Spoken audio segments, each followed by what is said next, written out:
السلام علیکم dear students, I am Mazhar Iqbal, lecturer history, government Islamia college Chiniot. امید کرتا ہوں کہ آپ خیریت سے ہوں گے۔ ڈیئر اسٹوڈنٹس، آج ہم پاکستان کے ابتدائی مسائل میں سے جن دو ٹاپکس کو ڈسکس کریں گے، دفاعی مسائل اور ریاستوں کے الحاق کا جو مسئلہ ہے اور جو دیگر پرابلمز تھے، ان کو ہم مختصراً ڈسکس کریں گے۔ دفاعی مسائل، تقسیم کے مسائل میں سے نازک ترین افواج کی تقسیم کا مسئلہ تھا۔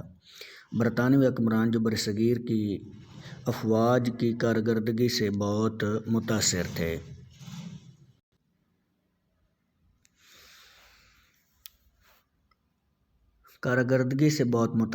ہندوستانی فوج کو ایک ناقابل تقسیم زندہ ہستی قرار دے رہے تھے، لیکن دو ریاستوں کے وجود میں آنے کے بعد فوج کو ریاستوں میں تقسیم نہ کرنا ناقابل فہم، غیر منطقی اور محض جذباتی بات تھی، جسے قائد اعظم محمد علی جناح نے قبول کرنے کو تیار نہ تھے۔ انگریز نے اس کو جذبات کا مسئلہ بنا لیا تھا، اس لیے انہیں تقسیم افواج سے شدید ذہنی تکلیف ہوئی اور اس کے رد عمل کے طور پر انہوں نے پاکستان کے مفادات کو نقصان پہنچایا۔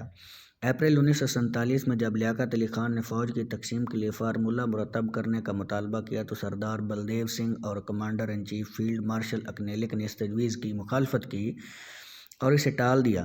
اس طرح افواج کی تقسیم بر وقت نہ ہو سکی اور تقسیم ملک سے تھوڑی دیر قبل فوجیوں کو بھی یہ اختیار دے دیا گیا کہ وہ پاکستان اور بھارت میں کسی ایک ملک کا انتخاب کر لیں۔ تاہم یہ شرط رکھ دی گئی تھی کہ پاکستان میں شامل ہونے والے علاقوں کا کوئی مسلمان بھارتی فوج میں شمولیت اختیار نہ کر سکے گا۔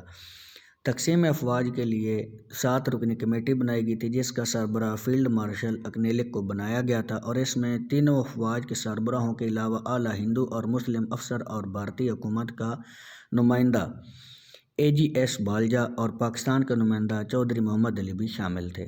عبوری دور کے لیے فوج کے لیے انتظام اور انصرام کے لیے مشترکہ دفاعی کونسل قائم کی گئی، جس میں اکنیلک، بلدیو سنگھ اور لیاقت علی خان شامل تھے۔ افواج کی تقسیم کا کام 1 اپریل 1948 تک مکمل ہونا تھا اور اس وقت تک مشترکہ دفاعی کونسل کو دفاع کی ذمہ داریوں کو پورا کرنا تھا۔ اگست میں دونوں ملکوں نے اپنے اپنے کمانڈر ان چیف مقرر کر دیے، تاہم پاکستان کے لیے مسئلہ یہ تھا کہ مسلم اکثریت کی فوجی یونٹ پاکستانی علاقوں سے دور تعینات کیے جا چکے تھے اور جب پاکستان کو ان کی ضرورت تھی اور وہ ابھی اپنے ملک کی حدود سے باہر تھے۔ نیز اکنیلک ذاتی طور پر تقسیم ملک کے سخت خلاف تھا۔ اس وجہ سے پاکستان کی حکومت اس پر اعتماد بھی نہیں کرتی تھی۔ اس کے برعکس بھارتی قیادت کے ساتھ اس کے تعلقات خوشگوار تھے۔ اس کے باوجود جب اس نے ایک جانبدار افسر کی حیثیت سے بعض امور پر بھارتی حکومت کی بات ماننے سے انکار کیا تو اس کے خلاف شدید پراپیگنڈا مہم شروع کر دی گئی اور ماؤنٹ بیٹن کی مدد سے اسے مستعفی ہونے پر مجبور کر دیا گیا۔ یہ سارا ڈرامہ صرف 2 ماہ کے اندر مکمل کر لیا گیا اور اس سے تقسیم افواج کے کام کو سخت دھچکا لگا۔ اکنیلک نے 28 ستمبر 1947 کو برطانوی حکومت کو یہ رپورٹ بھیجی۔ اس نے واضح لکھا کہ ہندوستان کی موجودہ کابینہ پختہ تہیہ کر چکی ہے کہ جہاں تک اس کا بس چلے گا وہ پاکستان کو مضبوط بنیادوں پر قائم ہونے سے روکنے کے لیے کوئی کسر باقی نہیں رکھے گی۔ بھارت کے لیڈروں، وزیروں اور سول افسروں نے افواج کی تقسیم کے کام میں روڑے اٹکانے کی مسلسل کوشش کی ہے۔ فوجی ذخائر کی تقسیم طے کیا گیا تھا کہ متحدہ ہندوستان کے فوجی ساز و سامان کے ذخائر کا تیسرا حصہ پاکستان کو دیا جائے گا، لیکن بدقسمتی سے یہ ذخائر بھارتی علاقوں میں واقع ڈپوؤں میں تھے، کیونکہ 16 کی 16 اسلحہ ساز فیکٹریاں بھی بھارتی علاقے میں تھیں۔ دوسری جنگ عظیم میں ان کو جدید ترین معیار پر ترقی دے دی گئی تھی۔ پاکستان کو ختم کرنے کے خفیہ منصوبوں کی وجہ سے بھارتی حکومت نے اسلحہ ساز فیکٹریوں کی مشینری کو پاکستان منتقل کرنے سے صاف انکار کر دیا اور تیار شدہ اسلحہ کو پاکستان منتقل کرنے کا کام عملاً تاخیر میں ڈال دیا۔ جب تک اکنیلک کی زیر قیادت سپریم دفاعی کونسل اس انتقال کی ذمہ دار تھی، پاکستان کو کچھ نہ کچھ اسلحہ بھیجا جاتا رہا، لیکن ٹرانسپورٹ کی دقتوں کی وجہ سے اس کی رفتار بہت سست رہی۔ بعد میں لارڈ ماؤنٹ بیٹن پر بھارتی حکومت نے دباؤ ڈالا ڈال کر اکنیلک کو اس کے منصب سے الگ کروا دیا اور پاکستان کے احتجاج کے باوجود نومبر میں سپریم کمانڈر کے ہیڈ کوارٹرز کو ختم کر دیا گیا اور انگریز افسران کو واپس بلا لیا گیا۔ اس کے بعد کچھ عرصہ کے لیے زائد اور غیر ضروری ساز و سامان مثلاً بڑے سائز کے جوتے پاکستان پہنچتے رہے، پھر یہ نہایت خفیف سلسلہ بھی بند ہو گیا۔ بھارت کی سازش کی وجہ سے افواج پاکستان کو جس بے سر و سامانی کا سامنا کرنا پڑ رہا تھا وہ حکومت پاکستان کے لیے نہایت اہم مسئلہ تھا۔ پاکستان کو اپنی تمام ضروریات اور درآمدی مال سے پوری کرنی تھی، جن کے لیے وسائل بھی درکار تھے اور وقت بھی۔ اس سلسلے میں جب سب سے زیادہ تشویشناک صورتحال فضائیہ کی تھی، جن کے پاس ہوائی جہاز نہ ہونے کے برابر تھے اور عملاً اس کی تشکیل نو وہ کی جا رہی تھی۔ تو یوں اس طرح کے جو پاکستان کے جو تھے وہ دفاعی مسائل تھے، گویا دفاع کے معاملے میں بھی پاکستان کو وہ کمزور کرنے کی کوشش کی جا رہی تھی۔ اس کے بعد جو مسئلہ ہے ریاستوں کے الحاق کا مسئلہ، ریاستوں کے مسائل جو تھے وہ مختلف نوعیت کے تھے۔ انگریزوں کا ہندوستان دو حصوں پر مشتمل تھا، صوبے اور شاہی ریاستیں۔ شاہی ریاستیں ہندوستان کے رقبے کا ایک تہائی حصہ تھیں۔ یہ کل 565 ریاستیں تھیں، جن میں سے صرف 13 پاکستان میں شامل ہوئی اور بقیہ 552 بھارت کا حصہ بن گئیں۔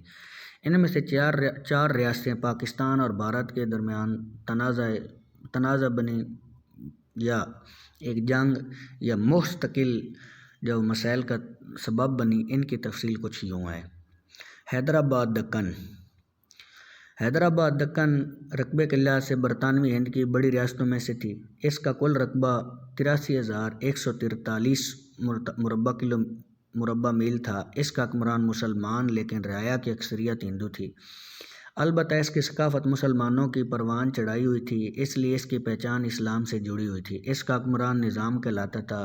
ہندو آبادی کی اکثریت کی وجہ سے اس پر بھارت کا دعویٰ تھا، لیکن نظام دکن پاکستان سے الحاق چاہتا تھا۔ ماؤنٹ بیٹن نے نظام دکن کو اپنی بدمعاشی دکھائی تو پھر بھی نظام آف حیدرآباد بھارت سے الحاق پر تیار نہ ہوا، بلکہ اس نے غیر جانبدار رہنے کا اعلان کر دیا۔ کچھ عرصہ انتظار کے بعد بھارت نے 11 ستمبر 1948 کو حیدرآباد پر حملہ کر دیا، کیونکہ ریاست چاروں طرف سے بھارتی علاقوں میں گھری ہوئی تھی، اس لیے باہر سے کسی مدد کا سوال ہی پیدا نہ ہوتا تھا۔ 17 ستمبر کو نظام آف دکن کی فوجوں نے ہتھیار ڈال دیے۔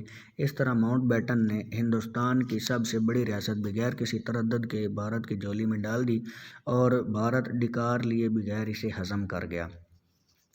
جوناگڑھ اور مناودر، جس جگہ سومناتھ کا مندر تھا اس جگہ دو ریاستیں بنیں جنہیں جوناگڑھ اور مناودر کہا جاتا ہے۔ یہاں کی آبادی کی اکثریت بھی ہندو تھی، لیکن حکمران مسلمان تھے۔ دونوں ریاستوں نے باقاعدہ پاکستان کو الحاق کی دستاویز بھیجی، جنہیں قائد محمد علی جناح نے بطور گورنر جنرل کے قبول کر لیا۔ اس طرح سے دونوں ریاستیں پاکستان کا حصہ بن گئیں۔ ان کا پاکستان سے زمینی رستہ نہ تھا، لیکن سمندر کے راستے سے وہ کراچی سے تعلق رکھ سکتی تھیں۔ سمندر کے راستے سے جوناگڑھ کراچی سے 480 کلومیٹر کے فاصلے پر تھی، لیکن ماؤنٹ بیٹن پشتوں کا قرض چکانے کے لیے بھارت میں بیٹھا تھا۔ اس نے فی الفور دونوں ریاستوں پر یلغار کا پروانہ جاری کر دیا۔ اس طرح سے یہ دونوں ریاستیں بھی بھارت کے قبضے میں چلی گئیں۔ جموں کشمیر مسلم اکثریت کی ریاست جو ہر لحاظ سے پاکستان کے لیے اہم تھی۔ اس کا رقبہ 85,806 مربع میل تھا اور 1941 کی مردم شماری کے مطابق آبادی 77% جو تھی وہ مسلمان تھی۔ کشمیر کئی طرح سے پاکستان کے لیے اہم ہے۔ سب سے زیادہ اہمیت ان دریاؤں کی ہے جو کشمیر سے بہتے ہوئے پاکستان کے علاقوں کو سیراب کرتے ہیں۔ بلندی پر ہونے کی وجہ سے کشمیر ایک دفاعی اہمیت بھی ہے۔ کشمیر بڑی طاقتوں کے سنگم پر ہونے کی وجہ سے بین الاقوامی حیثیت کی بھی حامل ہے۔ کشمیر کا راجہ ہندو تھا، ہری سنگھ، اور اس نے اسی ناطے سے بھارت سے کشمیر کا الحاق کر دیا۔ دیگر ریاستوں کے برعکس یہاں مسلم اکثریت کو خاطر میں نہ لایا گیا اور راجہ کے الحاق کو اہمیت دی گئی۔ یہ کہانی اس طرح سے تھی کہ یہاں تقسیم سے بہت پہلے ہی ڈوگرا راجہ نے مسلمان آبادی کا قتل عام شروع کر دیا تھا۔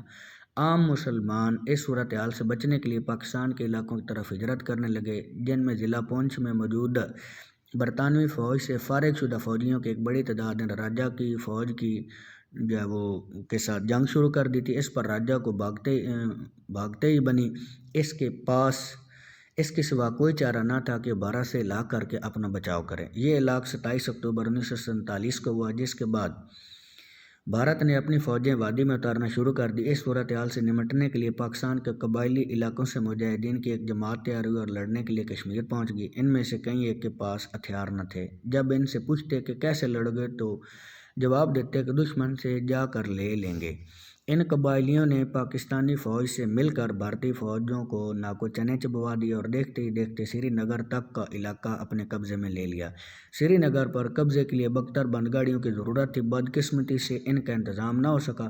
اس کی وجہ یہ تھی کہ پاکستانی افواج کا کمانڈر انگریز جنرل گریسی ماؤنٹ بیٹن کے زیر اثر اس جنگ سے گریزاں تھا۔ اس صورتحال میں فوج زیادہ دیر تک نہیں لڑ سکتی تھی۔ قبائلی بد دل ہو کر واپس گھروں کو لوٹ گئے اور بھارتی فوج نے دوبارہ کشمیر کے بڑے حصے پر قبضہ کر لیا۔ جب بھارتی فوج قبائلیوں کے ہاتھوں پٹ رہی تھی تو بھارت مسئلے کو سلامتی کونسل میں لے گیا۔ 1 جنوری 1948 کو سلامتی کونسل نے ریاست میں استصواب رائے کرانے کی قرارداد منظور کی، جسے بھارتی حکومت نے منظور کر لیا۔ لیکن جب قبائلیوں نے پسپائی اختیار کی تو بھارت استصواب کے وعدے سے مکر گیا۔ 1 جنوری 1949 کو کشمیر میں جنگ بندی ہو گئی اور جنگ بندی کی لائن کو کنٹرول لائن قرار دے دیا گیا، جو آج تک قائم ہے۔ اس طرح سے کشمیر 2 حصوں میں تقسیم ہو گیا، جن میں بڑا اہم حصہ بھارت کے قبضے میں ہے۔ اقوام متحدہ نے کشمیر میں استصواب رائے کرانے کی کئی نمائشی کوششیں کی، جن کا انجام واضح تھا۔ یہ بات ویسے ہی طے شدہ ہے کہ مسلم دنیا کا جو مسئلہ اقوام متحدہ کے حوالے ہو گیا وہ کبھی بھی حل نہیں ہوتا۔ کشمیر بھی انہی مسئلوں میں سے ایک ہے۔ 1965 کی جنگ کی وجہ بھی کشمیر کی وجہ سے ہوئی، لیکن پاکستانی فوج کے کامیاب دفاع اور جوابی پیش قدمی کے باوجود اس کا کوئی نتیجہ نہ نکل سکا۔ اس کے بعد کشمیر کے مسئلے پر 1999 میں کارگل کے مرز پر لڑائی ہوئی۔ اس جنگ میں پاکستانی فوج کو 2 نشان حیدر ملے، لیکن یہ جنگ میں مالیاتی سازشوں کی نظر ہو گئی۔ یوں جو یہ ریاستوں کا تنازع تھا، اس نے پاکستان اور بھارت کے درمیان مستقل جو مخالفت تھی اس کا بھی بیج بو دیا، جو آج تک مسئلہ کشمیر موجود ہے۔ تو ڈیئر اسٹوڈنٹس، آج کے اس لیکچر کے حوالے سے آپ کا کوئی سوال ہو یا جواب ہو یا کوئی آپ کی اوپینین ہو تو وہ ضرور شیئر کریں۔ آج ہی ہمارا پہلا جو ٹاپک ہے انیشیل پرابلم آف پاکستان وہ کمپلیٹ ہوا۔ اس حوالے سے آپ کوئی سوال پوچھنا چاہیں یا آپ کا کوئی اس حوالے سے ابہام ہو یا اوپینین ہو تو وہ ضرور شیئر کریں۔ بہت شکریہ، تھینک یو سو مچ۔